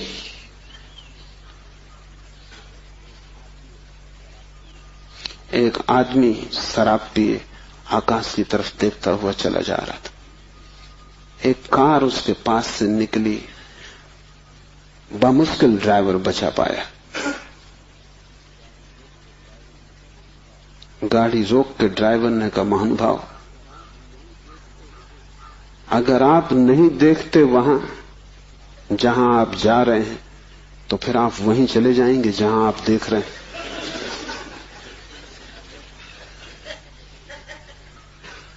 और हमें कुछ पता भी नहीं कि हम कहां जा रहे हैं, क्यों जा रहे हैं, कहां देख रहे हैं, क्यों देख रहे हैं। चले जा रहे हैं क्योंकि एक बेचैनी है भीतर जो बैठने भी नहीं देती, एक शक्ति है भीतर जो चलाए चली जाती है। फिर हम जो भी करते वो सबके उल्टे परिणाम आते हैं। लोग मेरे पास आते हैं, वो कहते हैं हमने बदी तो कभी की नहीं, नेकी की और फल बदी मिल रहा है। ऐसा हो नहीं सकता कि तुम नेकी करो फल में बदी मिले। ऐसा हो नहीं सकता कि तुम आम के बीज बो और नीम के फल लगे। ऐसा हो नहीं सकता। इतना ही हो सकता है कि तुम ऐसे बेहोशी में बोए होगे, बोए तुमने नीम के ही फल, तुम होश में न थे, क्योंकि वृक्ष थोड़ी झूठ बोलेगा। तुम ही कहीं बोते वक्त भूल में पड़े होगे। तुम जब नेकी भी करते हो तब भी तुम्हारा नेकी करने का मन नहीं होता। तुम सच भी बोलते हो तो तुम दूसरे को चोट पहुंचाने के लिए सच बोलते हो। तुम सच बोलते हो दूसरे के अपमान के लिए। तुम सच बोलते हो जैसे तुम सच का उपयोग एक घातक हथियार की तरह कर रहे हो। तुम्हारे सत्य कड़वे होते हैं। सत्य के कड़वे होने की कोई भी जरूरत नहीं, लेकिन मजा तुम्हें कड़वेपन में है, सत्य में तुम्हें मजा भी नहीं है। तुम्हारा झूठ सदा मीठा होता है, तुम्हारा सत्य सदा कड़वा होता है। बात क्या है? क्या कड़वापन सत्य का स्वभाव है? क्या मिठास झूठ का हिस्सा है? नहीं। झूठ को तुम चलाना चाहते हो, तुम उसे मीठा बनाते हो, क्योंकि अगर वो मीठा ना होगा तो चलेगा नहीं। एक तो झूठ चलना मुश्किल, मिठास के सहारे ही चलेगा। जैसे कड़वी दवा की गोली पर हम मीठी परत चढ़ा देते, बच्चा मीठी गोली समझ के खा लेता है, और जब तक कड़वेपन का पता चलता है तब तक गोली भीतर जा चुकी है। तुम झूठ को मीठा बनाते हो क्योंकि तुम झूठ चलाना चाहते हो। तुम सत्य को कड़वा बनाते हो क्योंकि सत्य से तुम केवल चोट करना चाहते हो, उसको चलाना नहीं चाहते। तुम सत्य बोलते ही तब हो जब तुम सत्य का इस तरह उपयोग कर सको कि वो झूठ से बदतर साबित हो, तभी तुम बोलते हो। तुम बेहोश हो, तुम्हारे कृत्यों का तुम्हें कुछ पता नहीं है कि तुम क्या कर रहे हो। इसे थोड़ा होशपूर्वक देखना शुरू करो। जो तुम बोलना चाहते हो वही बोले, या तुम कुछ और बोल गए? क्या तुमने यही सोचा था बोलने के लिए जो तुम बोले? मार्क ट्वेन लौटता था एक रात, उसकी पत्नी ने पूछा, घर आया तो पत्नी ने पूछा कैसा रहा व्याख्यान? वो व्याख्यान देने गया था। उसने कहा कौन सा व्याख्यान? जो मैंने तैयार किया था वो, या जो मैंने वहां दिया वो, या जो मैं चाहता था कि देता वो? कौन सा व्याख्यान? एक तो आदमी तैयार करता है और एक आदमी फिर जो देता है, उसमें बड़ा फर्क है। और फिर एक जो घर लौटते वक्त तो सोचता है दिया होता है। तो तीनों अलग अलग हैं। होश में हो। सब निशाने तुम्हारे चूक जाते हैं। तुम्हारी जिंदगी में कभी भी कोई निशाना लगा? आंख बंद करके भी आदमी तीर चलाता रहे तो कभी ना कभी निशाना लगेगा। मैंने सुना है कि अगर बंद घड़ी भी दीवार पर टंगी रहे तो 24 घंटे में 2 बार सही समय बताएगी। तुम्हारी जिंदगी में ऐसा भी नहीं आया कि 2 बार भी तुमने सही समय बताया होता। तुम बंद घड़ी से गए बीते। अंधेरे में भी आदमी तीर चलाता रहे तो कभी ना कभी निशान तो लग जाएगा। तुम खुली आंख से होश में प्रकाश में तीर चलाते हो, कभी निशाने पे नहीं लगता। क्या बात होगी? मुल्ला नसरुद्दीन को बड़ा शौक था हिरन की शिकार करने का। तीसरी बार जब वो शिकार करने जंगल पहुंचा और जंगल के विश्राम गृह में उसने अपना सामान रखा और तैयारी की, और जब सूटकेस खोला तो उसमें एक बड़ी फोटो रखी थी और पत्नी ने उस फोटो के नीचे लिखा था, मुल्ला हिरन इस तरह का होता है। उन्हें शिकार का शौक था लेकिन हिरन का पता नहीं था। तुम कुछ भी मार मूर के घर आ जाओगे, हिरन ठीक से फोटो देख लेना। तुम सब जगह चूक गए हो, वही तुम्हारे जीवन का दुख है। और चूकने का कुल कारण है कि तुम होश में नहीं हो। इसलिए जो भी करो होश पूर्वक करो। उठो तो भी होश पूर्वक, चलो तो भी होश पूर्वक। महावीर ने कहा है विवेक से चलो, विवेक से बैठो, विवेक से भोजन करो, विवेक से बोलो, विवेक से सो तक। महावीर से कोई पूछता है कि साधु कौन, तो महावीर ने कहा जो अमूर्छित है। और असाधु कौन, तो महावीर ने कहा जो मूर्छित है, जो सोया सोया जी रहा है वो असाधु, जो जागा जागा जी रहा है वो साधु। यही शिव कह रहे हैं, चैतन्य आत्मा। चैतन्य को बढ़ाओ, धीरे धीरे आत्मा की झलक तुम्हारे जीवन में आनी निश्चित है। दूसरा सूत्र है ज्ञानम बंधा। ज्ञान बंध है, बड़ी हैरानी का सूत्र है। ज्ञान के बहुत अर्थ हैं। एक तो जब तक तुम इस ज्ञान से भरे हो कि मैं हूं, तब तक तुम अज्ञान में रहोगे, क्योंकि मैं अज्ञान है, अहंकार अज्ञान है। जिस दिन तुम आत्मा से भरोगे उस दिन हूंपन तो रहेगा, मैंपन नहीं रहेगा। मैं हूं, इसमें से मैं तो कट जाएगा, सिर्फ हूं रहेगा। इसे थोड़ा प्रयोग करके देखो। कभी किसी वृक्ष के नीचे शांत बैठकर खोजो कि तुम्हारे भीतर मैं कहां है। तुम कहीं भी ना पाओगे। हूं तो तुम सब जगह पाओगे, मैं तुम कहीं भी ना पाओगे। सब जगह तुम्हें अस्तित्व मिलेगा, लेकिन अस्तित्व के साथ अहंकार तुम्हें कहीं भी ना मिलेगा। अहंकार तुम्हारी निर्मिति है, वो तुम्हारा बनाया हुआ है, वो झूठा है, वो असत्य है, उससे ज्यादा अप्रामाणिक और कुछ भी नहीं। वो काम चलाऊ है, उसकी संसार में जरूरत है, लेकिन उसकी सत्य में कहीं भी कोई स्थान नहीं। तो एक तो मैं हूं, ये ज्ञान बंध का कारण है। मेरा बोध हूपन का बोध नहीं। हूपन का बोध तो शुद्ध है, उसमें कोई सीमा नहीं। जब तुम कहते हो हूं, तो तुम्हारे हूं में और वृक्ष के हूं में कोई फर्क होगा? तुम्हारे हूं में और मेरे हूं में कोई फर्क होगा? जब तुम सिर्फ हो तो नदियां, पहाड़, वृक्ष सभी एक हो गए। जैसे ही मैंने कहा मैं, वैसे ही मैं अलग हुआ। जैसे ही मैंने कहा मैं, वैसे ही तुम टूट गए, पर हो गए, अस्तित्व से मैं पृथक हो गया। हूंपन ब्रह्म है और मैं मनुष्य की अज्ञान दशा है। जब तुम जानते हो कि सिर्फ हूं, तब तुम्हारे भीतर केंद्र नहीं होता, तब सारा अस्तित्व एक हो जाता है। तब तुम उस लहर की तरह हो जो सागर में खो गई। अभी तुम उस लहर की तरह हो जो जम के बर्फ हो गई, सागर से टूट गई। ज्ञानम बंधा, पहला तो ज्ञान बंध है, इस बात का ज्ञान कि मैं हूं। दूसरा ज्ञान बंध है वो सब ज्ञान जो तुम बाहर से इकट्ठा कर लिए हो, जो तुमने शास्त्रों से चुराया है, जो तुमने सद्गुरुओं से उधार लिया है, जो तुम्हारी स्मृति है, वो सब बंधन है। उससे तुम्हें मुक्ति ना मिलेगी। इसलिए तुम पंडित से ज्यादा बंधा हुआ आदमी ना पाओगे। मेरे पास सब तरह के लोग आते, सब तरह के मरीज, उसमें पंडित से ज्यादा कैंसर ग्रस्त कोई भी नहीं। उसका इलाज नहीं, वो लाइलाज है।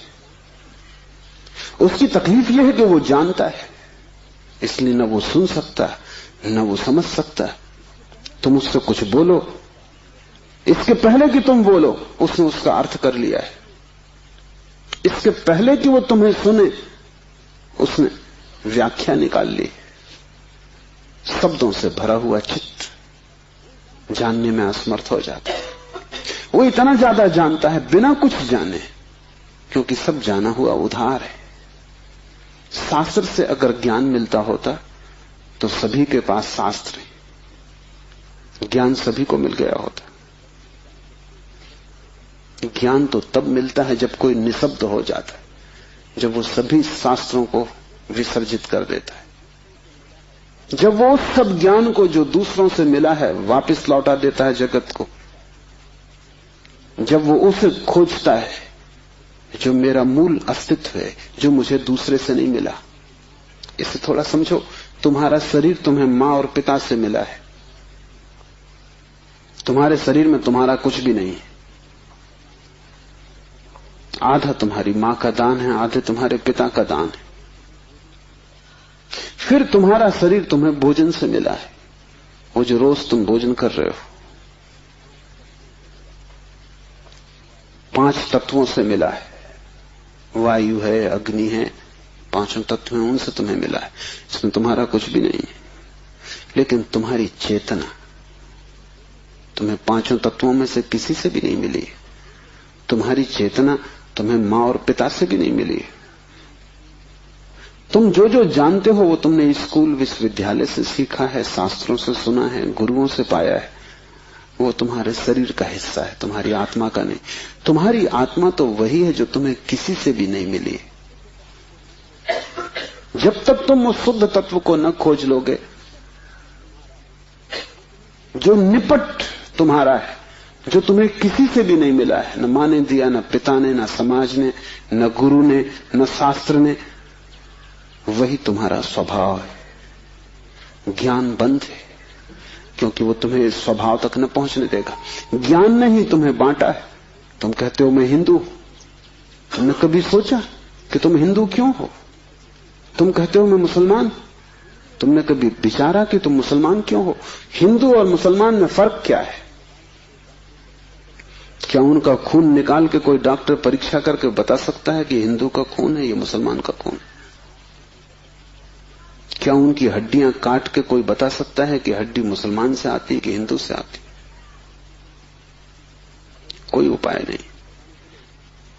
शरीर की जांच से कुछ भी पता न चलेगा, क्योंकि दोनों के शरीर 5 तत्वों से बनते हैं। लेकिन अगर उनकी खोपड़ी की जांच करो तो पता चल जाएगा कि कौन हिंदू है, कौन मुसलमान है, क्योंकि दोनों के शास्त्र अलग, दोनों के सिद्धांत अलग, दोनों के शब्द अलग। शब्दों का भेद है तुम्हारे बीच। तुम हिंदू हो क्योंकि तुम्हें एक तरह का ज्ञान मिला जिसका नाम हिंदू, दूसरा जैन है क्योंकि उसे दूसरे तरह का ज्ञान मिला जिसका नाम जैन। तुम्हारे बीच जितने फासले हैं, दीवालें हैं, वो ज्ञान की दीवालें, और सब ज्ञान उधार। तुम एक मुसलमान बच्चे को हिंदू के घर में रख दो, वो हिंदू की तरह बड़ा होगा। वो ब्राह्मण की तरह जनेऊ धारण करेगा, वो उपनिषद और वेद के वचन उद्धृत करेगा। और तुम एक हिंदू के बच्चे को मुसलमान के घर रख दो, वो कुरान की आयत दोहराएगा।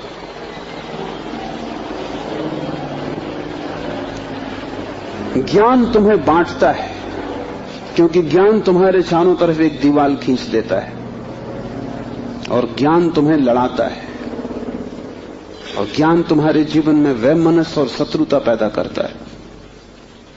थोड़ी देर को सोचो, अगर तुम्हें कुछ भी ना सिखाया जाए कि तुम हिंदू हो या मुसलमान या जैन या पारसी, तो तुम क्या करोगे? तुम बड़े होगे एक मनुष्य की भांति। तुम्हारे बीच कोई दीवार ना होगी। दुनिया में कोई 300 धर्म है, 300 कारागृह, और हर आदमी पैदा होते से एक कारागृह या दूसरे कारागृह में डाल दिया जाता है। और पंडित पुरोहित बड़ी चेष्टा करते हैं कि बच्चे पर जल्दी से जल्दी कब्जा हो जाए। उसको वो धर्म शिक्षा कहते। उससे ज्यादा अधर्म और कुछ भी नहीं। वो उसको धर्म शिक्षा कहते हैं। 7 साल के पहले बच्चे को पकड़ लें, क्योंकि 7 साल का बच्चा अगर बड़ा हो गया तो फिर पकड़ना रोज रोज मुश्किल होता जाएगा। और बच्चे को अगर थोड़ा भी बोध आ गया तो फिर वो सवाल उठाने लगेगा, और सवालों का जवाब पंडितों के पास बिल्कुल नहीं है। पंडित सिर्फ मूढ़ों को तृप्त कर पाते हैं। जितनी कम बुद्धि का आदमी हो पंडित से उतनी जल्दी तृप्त हो जाता है। वो एक प्रश्न पूछता, उत्तर मिल जाता है। तुम जाते हो पंडित से पूछते हो संसार को किसने बनाया, वो कहता भगवान ने। तुम प्रसन्न घर लौटाते हो बिना पूछे कि भगवान को किसने बनाया। अगर तुम दूसरा प्रश्न पूछते पंडित नाराज हो जाता, क्योंकि उसका उसे भी पता नहीं, किताब में वो लिखा नहीं। और फिर झंझट की बात है, परमात्मा को किसने बनाया। फिर तुम पूछते ही चले जाओगे, वो कोई भी जवाब दे, तुम पूछोगे उसको किसने बनाया। अगर गौर से देखो तो तुम्हारे पहले सवाल का जवाब दिया नहीं गया है। पंडित ने तुम्हें सिर्फ संतुष्ट कर दिया क्योंकि तुम बहुत बुद्धिमान नहीं। और बच्चे अबोध, उनका अभी तर्क नहीं जगा, विचार नहीं जगा, अभी वो प्रश्न नहीं पूछ सकते। अभी तुम जो भी कचरा उनके दिमाग में डाल दो वो उसे स्वीकार कर लेंगे। बच्चे सभी को स्वीकार कर लेते हैं क्योंकि वो सोचते हैं जो भी दिया जा रहा है वो सभी ठीक है। बच्चा ज्यादा सवाल नहीं उठा सकता, सवाल उठाने के लिए थोड़ी प्रौढ़ता चाहिए। इसलिए सभी धर्म बच्चों की गर्दन पकड़ लेते हैं और फांसी लगा देते। फांसी बड़ी सुंदर है। किसी के गले में बाइबल लटकी है, किसी के गले में समयसार लटका है, किसी के गले में कुरान लटकी है, किसी के गले में गीता लटकी। ये इतने प्रीतिकर बंधन है कि इनको छोड़ने की हिम्मत फिर जुटानी बहुत मुश्किल है। और जब भी तुम इन्हें छोड़ना चाहोगे एक खतरा सामने आ जाएगा, क्योंकि इन्हें छोड़ा तो तुम अज्ञानी। क्योंकि जैसे तुम इनको छोड़ोगे तुम पाओगे मैं तो कुछ जानता नहीं, बस ये किताब सारी संपदा है, इसको संभालो। अपने अज्ञान को छिपाने का यही तो एक उपाय है। लेकिन अज्ञान छिपने से अगर मिटता होता तो बड़ी आसान बात हो गई होती। अज्ञान छिपने से बढ़ता है, जैसे कोई अपने घाव को छिपा ले, उससे कुछ मिटेगा नहीं, घाव और भीतर भीतर बढ़ेगा, मवाद पूरे शरीर में फैल जाएगी। शिव कहते हैं ज्ञान बंद है, ज्ञान सीखा हुआ, ज्ञान उधार, ज्ञान दूसरे से लिया हुआ बंधन का कारण है। तुम उस सब को छोड़ देना जो दूसरे से मिला है, तुम उसकी तलाश करना जो तुम्हें किसी से भी नहीं मिला, तुम उसकी खोज में निकलना, उस चेहरे की खोज में जो तुम्हारा है। तुम्हारे भीतर छिपा हुआ एक झरना है चैतन्य का, जो तुम्हें किसी से भी नहीं मिला, जो तुम्हारा स्वभाव है, जो तुम्हारी निज संपदा है, निजत्व है, वही तुम्हारी आत्मा है। तीसरा सूत्र है योनि वर्ग और कला शरीर है।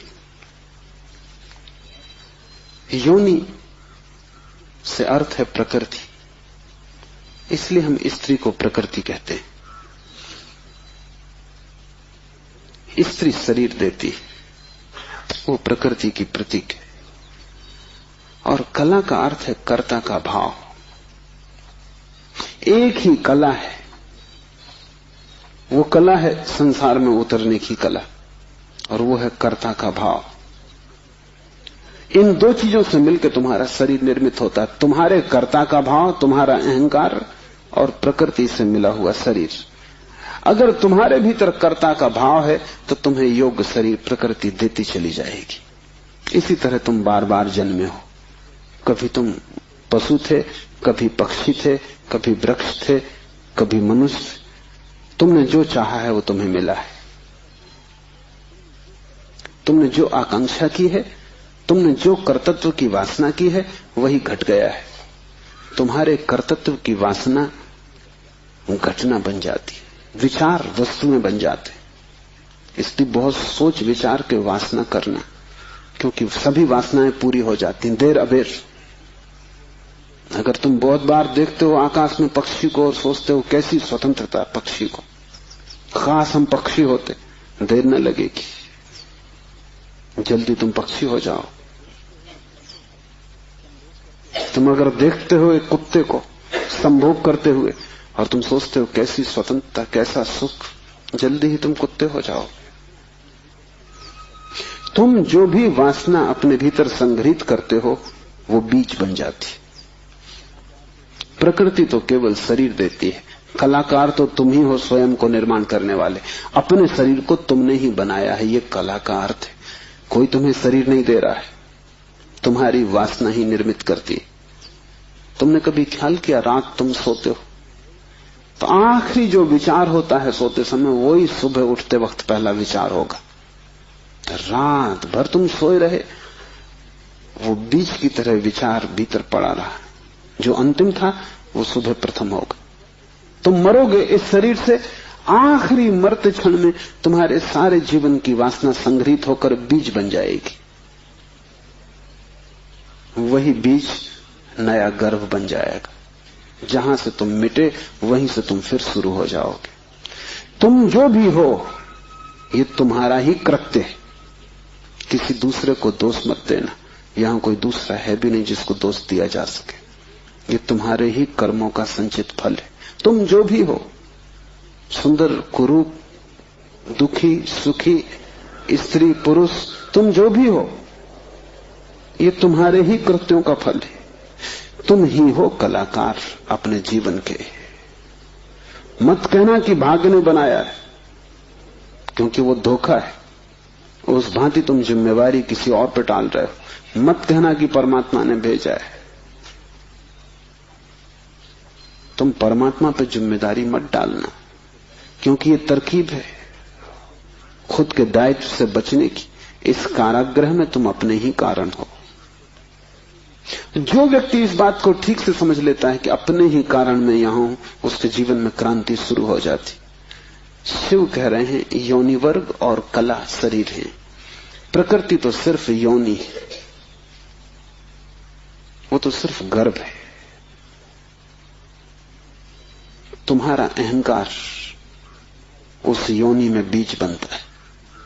तुम्हारे कर्तृत्व का भाव कि मैं ये करूं, मैं ये पाऊं, मैं ये हो जाऊं, उसमें बीज बनता है।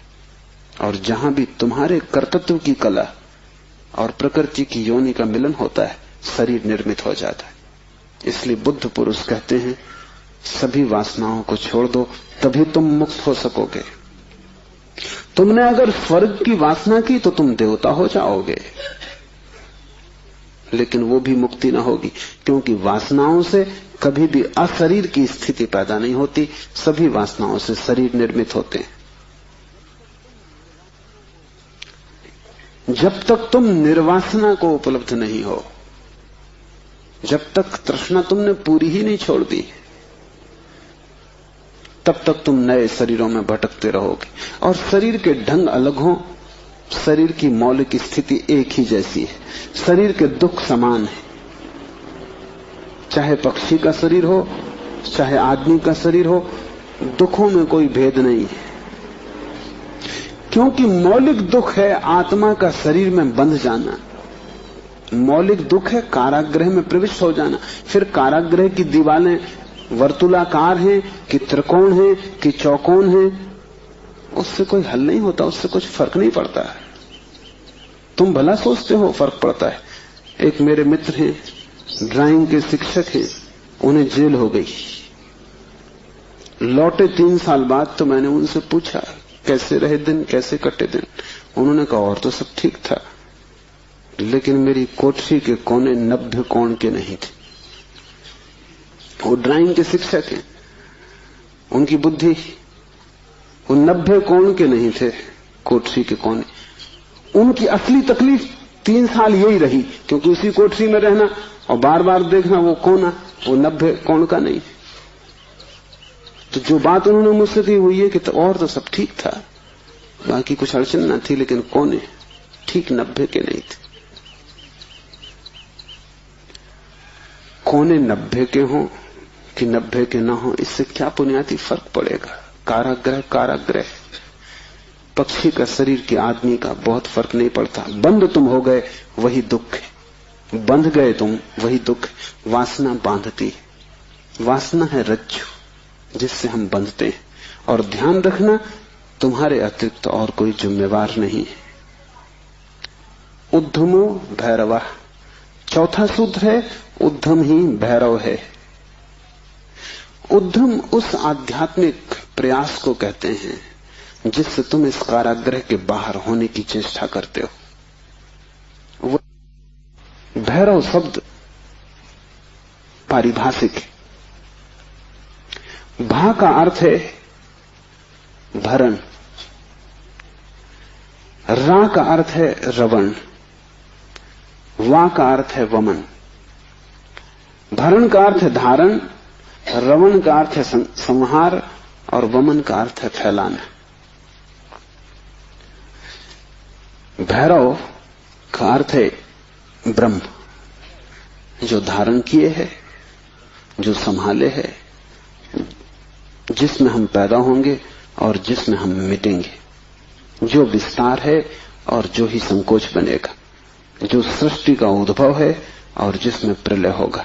मूल अस्तित्व का नाम भैरव है। शिव कहते हैं उद्यम ही भैरव है। और जिस दिन भी तुमने आध्यात्मिक जीवन की चेष्टा शुरू की, तुम भैरव होने लगे, तुम परमात्मा के साथ एक होने लगे। तुम्हारी चेष्टा की पहली किरण और तुमने सूरज की तरफ यात्रा शुरू कर दी। पहला ख्याल तुम्हारे भीतर मुक्त होने का, और ज्यादा दूर नहीं है मंजिल, क्योंकि पहला कदम करीब करीब आधी यात्रा है। उद्यम भैरव है। पाओगे, देर लगेगी, मंजिल पहुंचने में समय लगेगा, लेकिन तुमने चेष्टा शुरू की और तुम्हारे भीतर बीज आरोपित हो गया कि मैं उठूं इस कारागृह के बाहर, मैं जाऊं शरीर से मुक्त हूं, मैं हटूं वासना से, मैं अब और बीज न बोऊं इस संसार को बढ़ाने के, मैं और जन्मों की आकांक्षा न करूं। तुम्हारे भीतर जैसे ही ये भाव सघन होना शुरू हुआ कि अब मैं मूर्छा को तोड़ूं और चैतन्य बनूं, वैसे ही तुम भैरव होने लगे, वैसे ही तुम ब्रह्म के साथ एक होने लगे। क्योंकि वस्तुतः तो तुम एक हो ही, सिर्फ तुम्हें स्मरण आ जाए। मूलतः तो तुम एक हो ही, तुम उसी सागर के झरने हो, तुम उसी सूरज की किरण हो, तुम उसी महाआकाश के एक छोटे से खंड हो। पर तुम्हें स्मरण आना शुरू हो जाए और दीवालें विसर्जित होने लगे तो तुम उस महाआकाश के साथ एक हो जाओगे। उद्यम भैरव है। बड़ी सघन चेष्टा करनी जरूरी है, क्योंकि नींद गहरी है।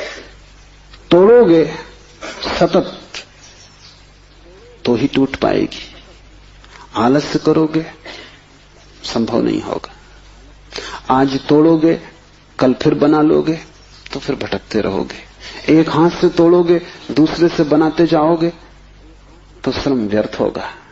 उद्यम का अर्थ है तुम्हारी पूरी चेष्टा संलग्न हो जाए। लोग मेरे पास आते हैं, वो कहते हैं हम करते हैं लेकिन कुछ हो नहीं रहा, और मैं उनकी शक्ल देखता हूं, वो करते हैं ही नहीं, या ऐसा मरे मरे करते हैं जैसे मक्खियां उड़ा रहे हैं।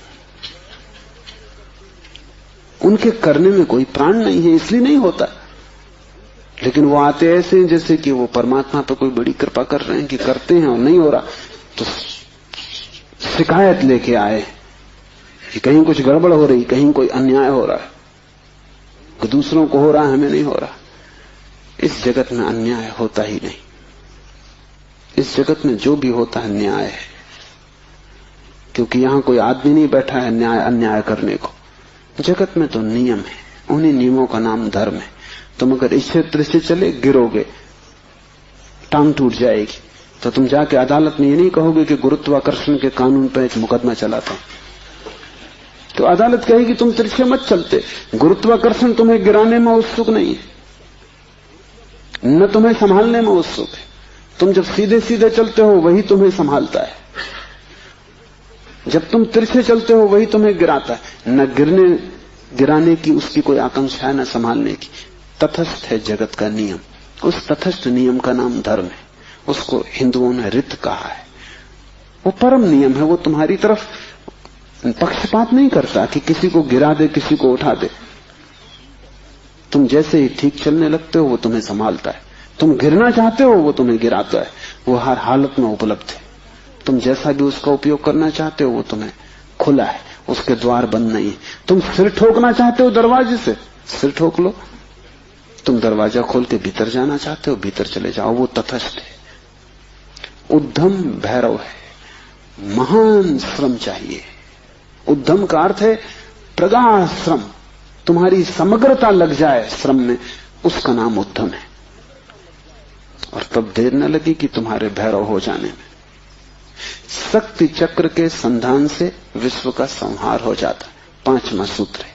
और अगर तुमने ठीक उद्यम किया, अगर तुमने अपनी संपूर्ण ऊर्जा को संलग्न कर दिया चेष्टा में, सत्य की खोज, परमात्मा की खोज या आत्मा की खोज में, तो तुम्हारे भीतर जो शक्ति का चक्र है वो पूर्ण हो जाता है। अभी तुम्हारे भीतर शक्ति का चक्र पूर्ण नहीं है, कटा बटा है।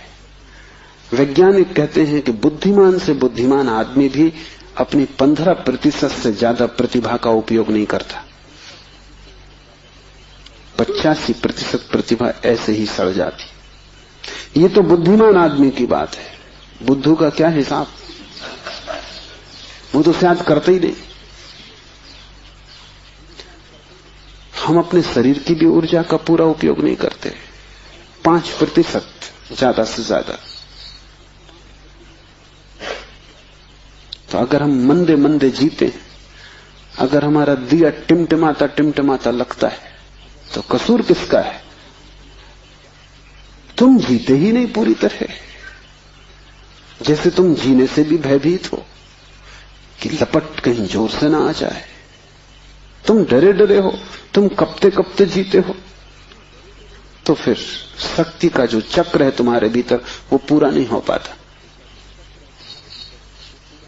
तो तुम्हारी गाड़ी ऐसे चलती जैसे कभी कार को तुमने देखा हो, पेट्रोल कभी आता कभी नहीं आता, कभी कचरा आता, तो कार ऐसे चलती जैसे हिचकी खा रही हो। बस ऐसा तुम्हारा जीवन है, हिचकी खाते तुम चलते हो। जरा जरा सी शक्ति के खंड खंड आते, अखंड शक्ति नहीं हो पाती। जिस चीज में भी तुम अपनी पूरी शक्ति लगा दोगे, वो कोई भी हो चीज, अगर तुम चित्र बनाते हो और चित्रकार हो और तुमने अपनी पूरी शक्ति को चित्र बनाने में लगा दिया, पूरी कि रत्ती भर बाकी ना बची, तो तुम वहीं से मुक्त हो जाओगे, क्योंकि वही उद्यम पूर्ण होते ही भैरव हो जाता है।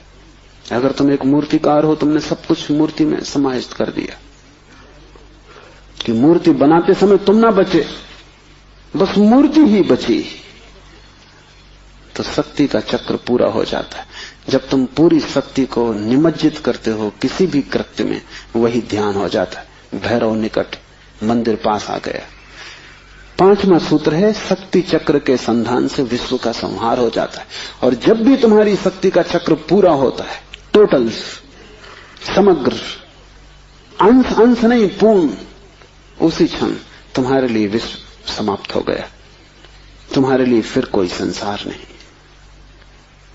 तुम परमात्मा हो गए, तुम भैरव हो गए, तुम मुक्त हो। फिर तुम्हारे लिए न कोई बंधन है, न कोई शरीर है, न कोई संसार है। पूर्ण शक्ति का प्रयोग स्मरण रखना। इस समाधि साधना शिविर में अगर तुमने पूरी शक्ति को लगाया, ऐसे ही ऊपर ऊपर नहीं ध्यान किए, पूरी शक्ति लगा दी,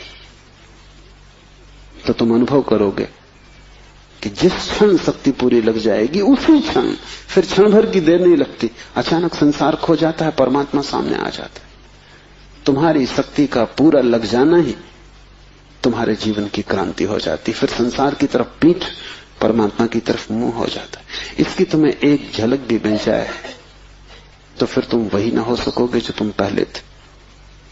उसकी एक झलक काफी, फिर तुम्हारा जीवन उसी यात्रा में संलग्न हो जाए। तो ध्यान रखना, यहां पूरा अपने को डुबाना तो ही कुछ हो सकेगा। अगर तुमने थोड़ा भी अपने को बचाया तो तुम्हारा श्रम व्यर्थ। जब तक श्रम उद्यम न बन जाए, पूर्ण टोटल एफर्ट न बन जाए, तब तक भैरव की उपलब्धि नहीं। आज इतना ही।